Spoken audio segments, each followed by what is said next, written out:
What's up, fam? We're back with yet another episode, and today we're gonna fully switch up the dynamic of what we're usually used to. And today we're picking up a new bike for the fleet. That's right, we're picking up a new bike for the fleet. I actually bought this bike about, I don't know, a week and a half ago, and I threw a deposit down. I was down at school, I saw it pop up back home, and I was like, bam, gotta get it. I have some great future plans with this bike. It's going to revolve around a pretty cool commercial idea I have in mind. But needless to say, we're picking up a new bike today. We're going to completely switch up the dynamic of this episode. It's going to be a little bit more vloggy style.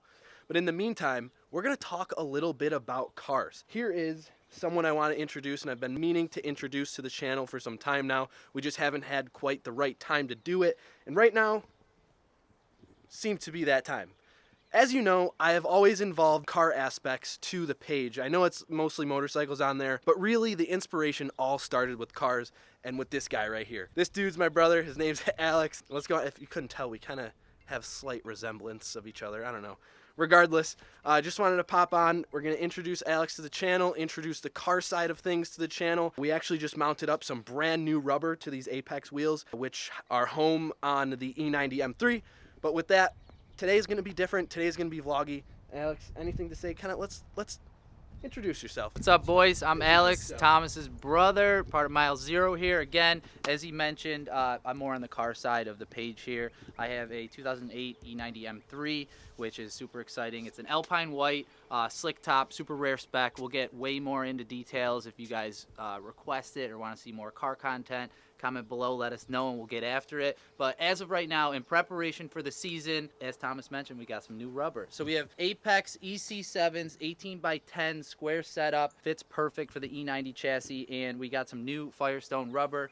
We went with an Indy Firehawk 500, which is an awesome tire, very comparable to the Michelin Pilot Sport 4S's. It's pretty rad. Look at that. It's an unbelievable tire for wet and best bang dry. for your buck, if you ask me. 100%. So we got a plug over at Firestone. Thank you, Larry Joe, my boy. Appreciate it. Mounted and balanced and ready to go. We're just cleaning them up. Next week we have some plans for the M3, getting it ready for the season, and we'll put these puppies on. Some more to come with that. But now we're going to go back and get after it to pick up this new build, which we should be excited about. I don't know if you would consider it a new build. Oh, that's a good question. I don't know if you would consider it a new build. I don't know. I know you've been keeping quiet. I've been keeping quiet, but let's put it this way. I do not have any intentions of custom building this bike.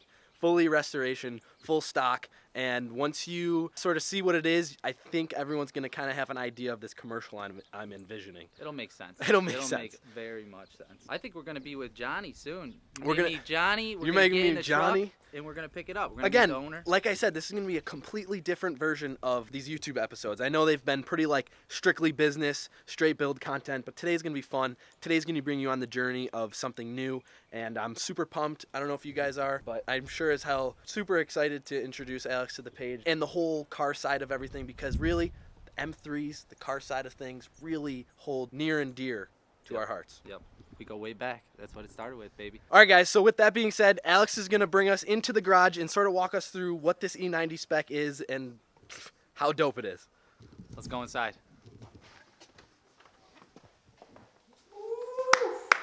Now that we're in the garage, this is the E90 that Thomas is talking about, the Mile Zero E90. So, brief overview, high level right now, it is a 2008 Alpine White, slick top, M3. It's what they call out in Vegas a stripper package. We got manual, no nab, baby. So, just a brief overview, take a peek, see what we got going on inside. Speed cloth interior, a bunch of Alcantara accents.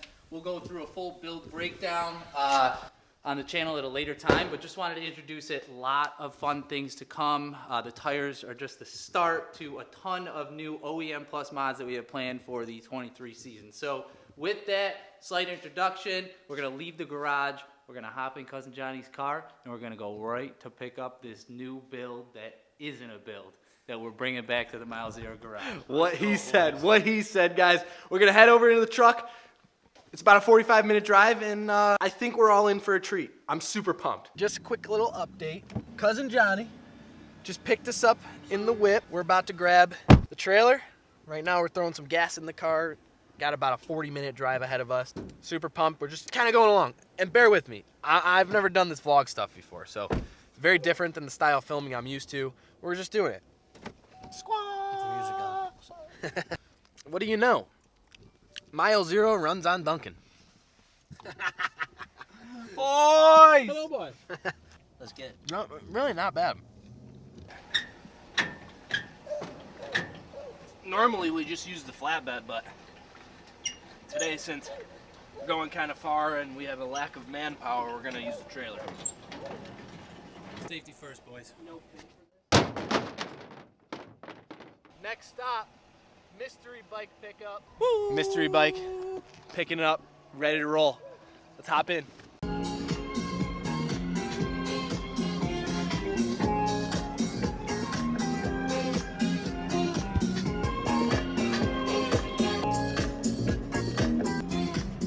I purchased a bike. My intentions are not to really build it. Let's make that clear. The intentions are solely for A, a commercial, and B, to reintroduce the commuter back into the fleet. That's a hint. If you're an OG, you understand what we're getting. If not, I don't know what to tell you. You're gonna have to wait and see, but we're headed that way. We're doing it, and I'm super pumped because it's in a great, great color. One of my favorite colors, actually. And I also bought another bike, but we're not gonna release that yet. I'm gonna make you stay in your chair and wait. Wait!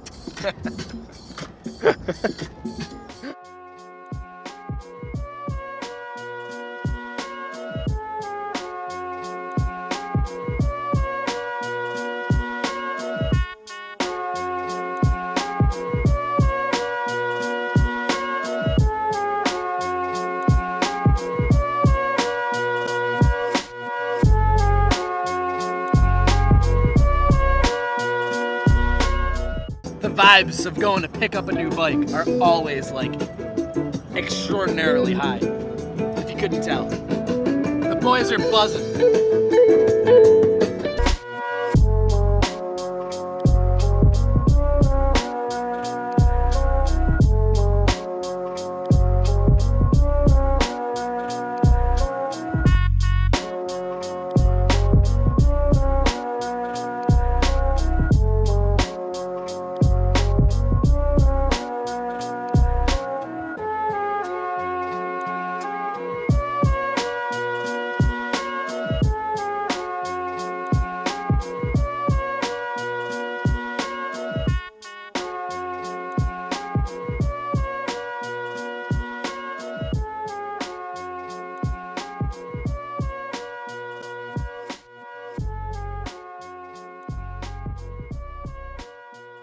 Alright, so we're about a few minutes out from the destination, and I'm not gonna lie, I'm a little nervous, but super excited.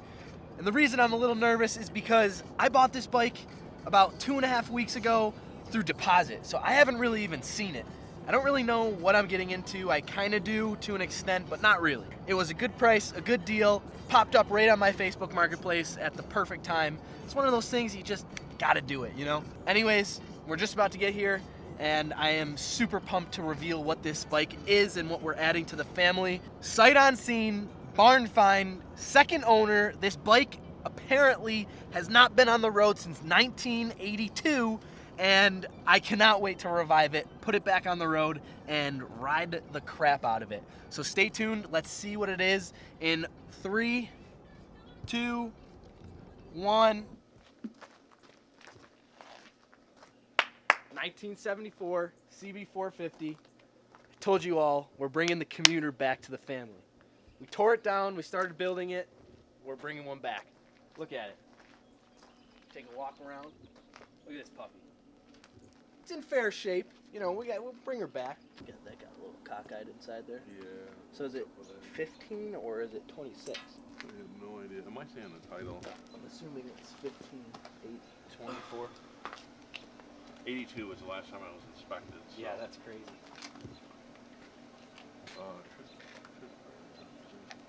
Yeah.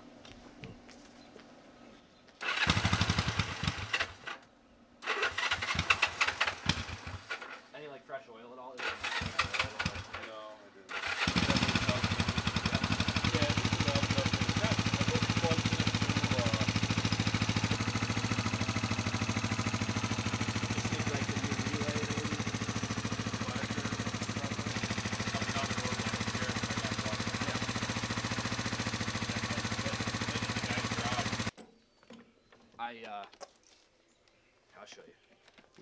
imitation business that we've been doing a little bit on YouTube.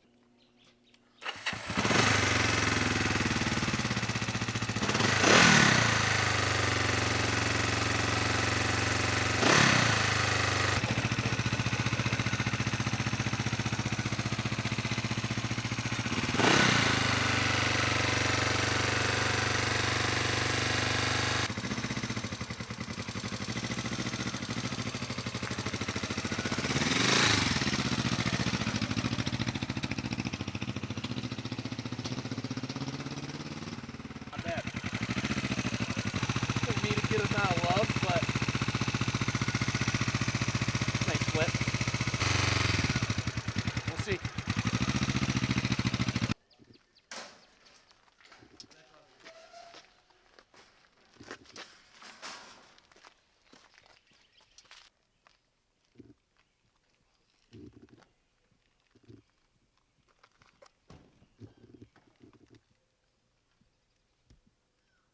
All right, guys. We're gonna. All right. Real talk here. It's in worse condition than I expected. For the price, I'm not gonna lie, probably a few $100s overpriced, but it's all there. It's a barn find. All it needs really is just to be like cleaned up. If I can get it to run decent, I think we can have a pretty good rider here. The front forks work fine. Like let's do a full run through here. So. Front forks are far better. So there's a lot of things on this bike that were way better than the original 450 that I had when it was like all stock. Like the rear shocks are good, the front shocks are good. Obviously some of this like electrical stuff's kind of wonky. The front brake is shot. New bars, easy. Mirrors, I have those at home. But if you come around back, the seat's in great condition except for right here. Again, I still have the replacement from the orange one back home. Again, like, it's all original. Like, pipes, no holes. We can just Scotch-Brite that up, clean it up, nice. And, you know, get the rust off the rims and corrosion off. And I think we can transform it into something that's a little nice for a slight daily rider. So, I'm excited. But really, what we got this for is a commercial. And hopefully it works out in the end. But with that, we're going to load the bike up, finish this transaction, and I'm so super excited to reveal this to you guys. 1974 CB450 in a beautiful green. Super pumped to add this to the fleet. But yeah, that's it. I'll videotape that.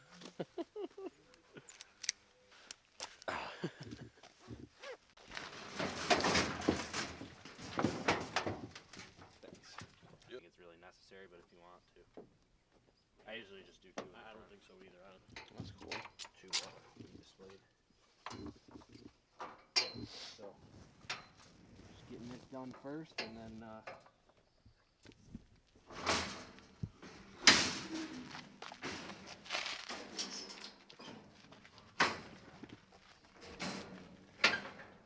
for the first time, are bringing you on the journey of purchasing a bike.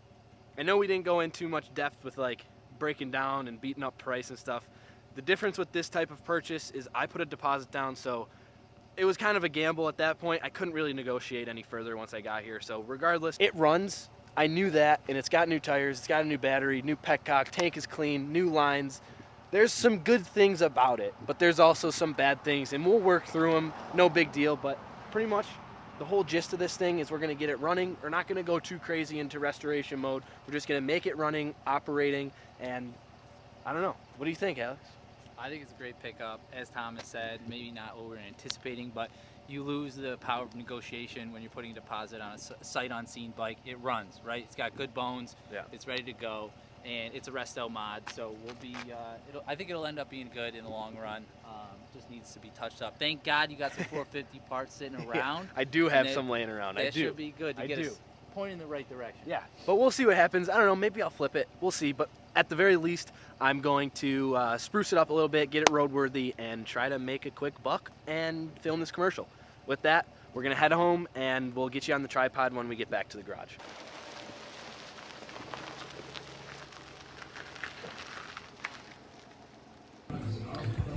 All right, so we had to stop at the infamous Tom Walls.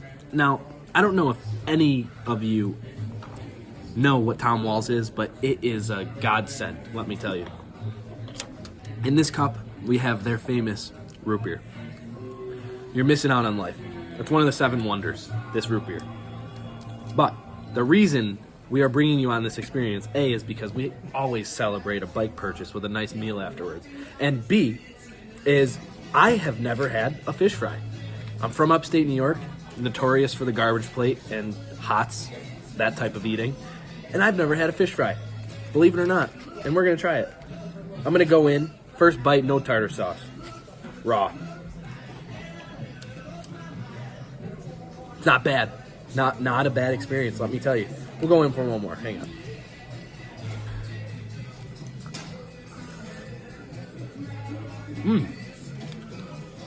Wow. Anyways, we're gonna enjoy this meal, celebrate. Cheers to everyone. Thank you for the journey. I hope you've enjoyed this video so far. It's very odd, not the style of filming I'm used to, but we're making it work, and I'm very excited. And it's different content. It's a little bit more personal. I like it, and I hope you all enjoy. Comment below your thoughts this far. We're gonna get home right after we eat and wrap up this video back at the shop. So. Unfortunately, I lost the audio for these clips, but I'm going to come on here and kind of just, wrap up what I'm saying in here in a nutshell. So basically, we are highlighting Cousin Johnny's impressive way to clean up the straps on the tie downs. He did these so well that I was struggling to freaking get them undone.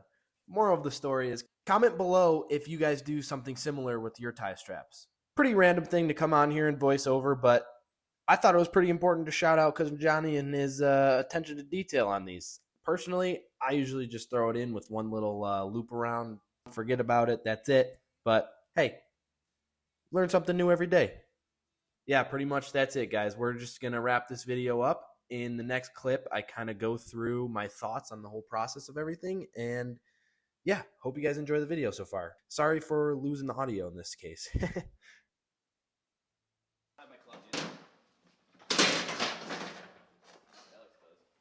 Yep. Now that we're back at the shop, I put the bike on the lift, and mind you, I'm in a different attire. It's the next day. I was far too tired last night to kind of go through a full rundown. I just wanted to kind of inspect things, go over in my head how I felt.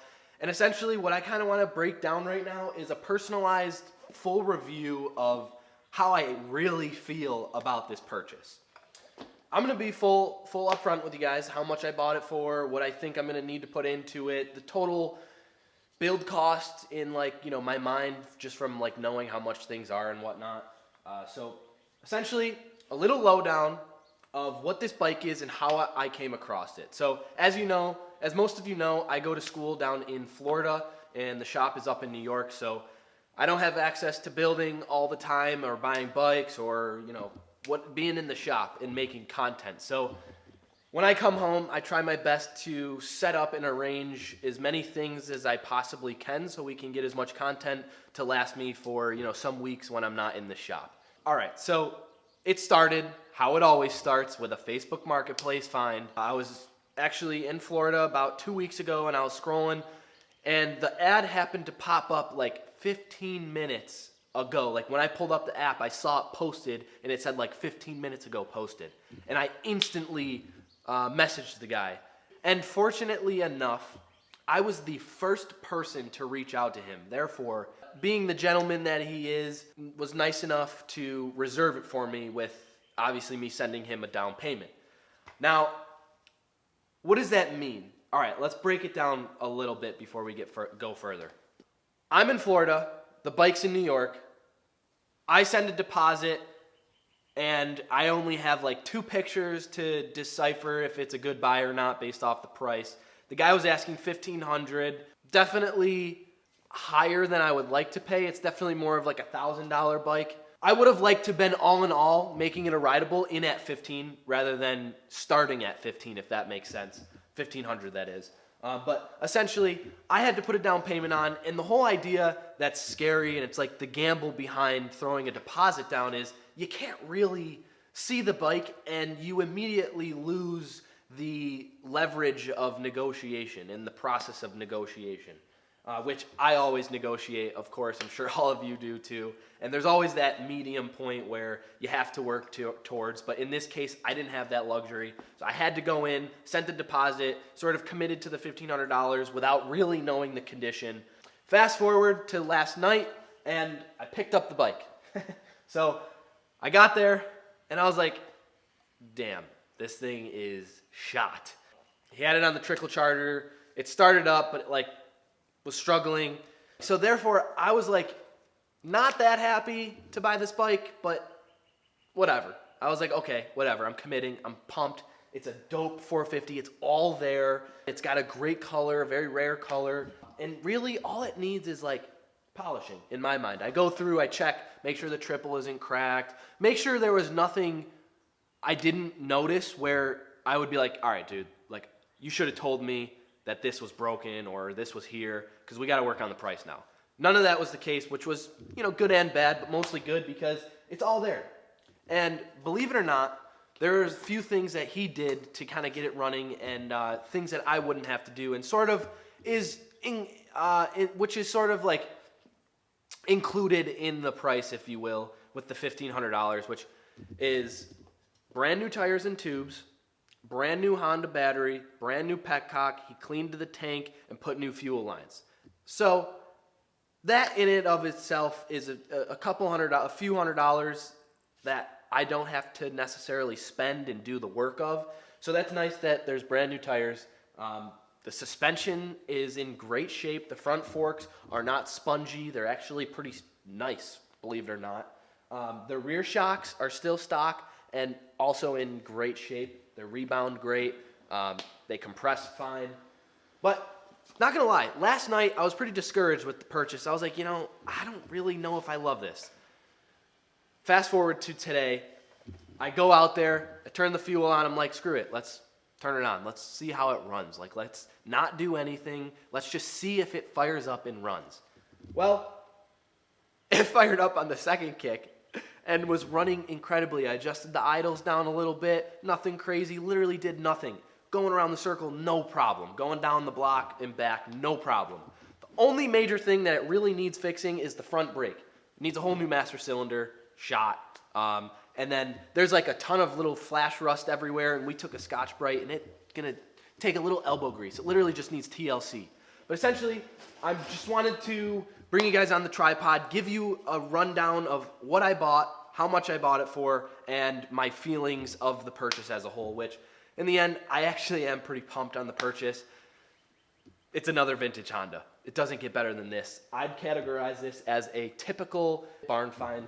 It hasn't been registered since 1982. If that doesn't explain it in a nutshell, I don't know what else does. But I'm super pumped. Before we end this video, I'm going to bring you around and give you a little close-up of things before I give it a wash, really clean it, and start putting some elbow grease into it. So with that, we're going to hop off the tripod quick and bring you to the bike in a more personalized fashion and give you a walk around. All right, so we're going to start by looking at the front end, and as you can see, I'm pointing at the headlight, and that's because the light doesn't work, and it's a switch problem, which is pretty easy to fix. And as you can see, brand new tires on the front, even got the spiky still. Front forks are in great shape. They just need a little Scotch-Brite on the fork tubes, clean them up a bit. As you can see, the engine has a little bit of oxidization on it, and again, we took a quadruple zero steel wool, and it seemed to clean it right up, no problem. Moving on to the tank, it's dusty still, but it's a great patina, and I actually revived it in the next episode. We'll get there. Moving on to the front speedometer, as you can see, the speedometer side is a little cockeyed. That's because it's missing a screw on the inside. There's about 15,000 miles on it. Missing a mirror. Both mirrors are pretty rusty, so I fortunately have them left over from the old 450. Seats in great shape other than that little tear in the rear. Again, you can see brand new freaking tires, which is super awesome. Super happy about that.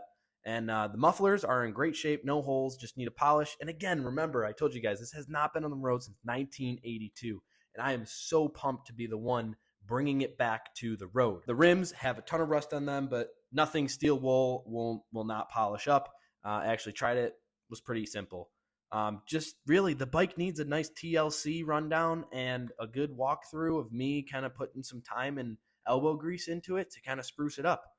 Other than that, I'm pretty pumped on the purchase. At first, I was a bit discouraged, but now the more that I'm starting to put a little time into it, I'm starting to love it even more.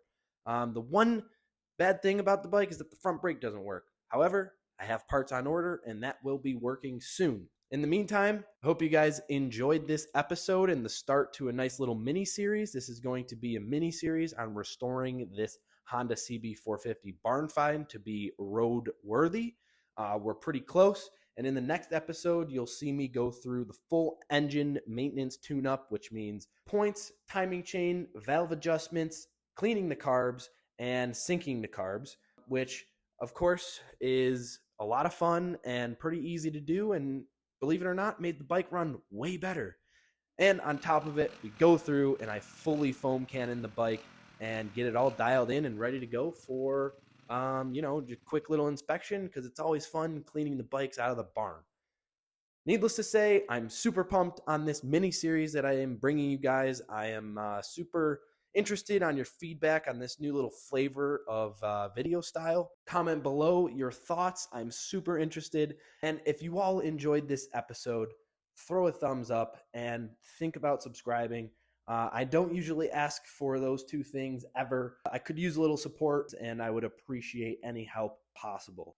I'm going to wrap it up in this next little clip. With that being said, guys, that's going to wrap up this episode. I know it was a very different style, more vloggy style. I actually really liked it. I enjoyed filming that process. It was a little bit more personal. You guys got to meet Johnny, cousin Johnny, Alex, my brother, who's going to introduce a new level of content and material on the page, introducing the car side of things. We're going to bring the E90 into the picture a little bit more, so stay tuned with that. I just want to let you all know kind of the direction I want to take this channel in the future if things fall into places. I want it to be a more lifestyle, vloggy, like bring you part of the experience of how we build. And because right now, all I can handle is putting you guys on the tripod, time-lapsing everything, and building, because that's the perfect balance for me that I've found that helps me build, make progress, and also get content out to you guys.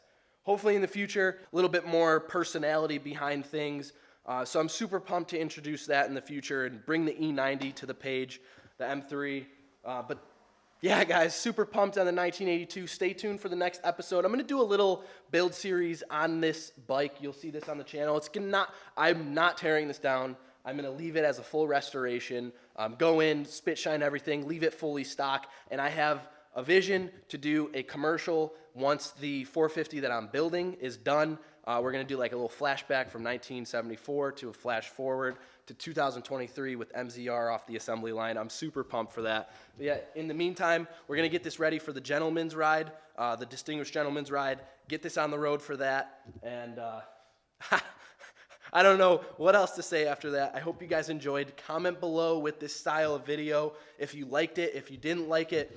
I never ask these from you, but if you wouldn't mind, throw a like down below and subscribe if you have any interest in following this channel and vintage bikes and M3s as a whole. So that is what you should expect in the future. But with that, again, as always, MZR fam, we are one team, one family, and thanks for being dope. Catch you in the next episode.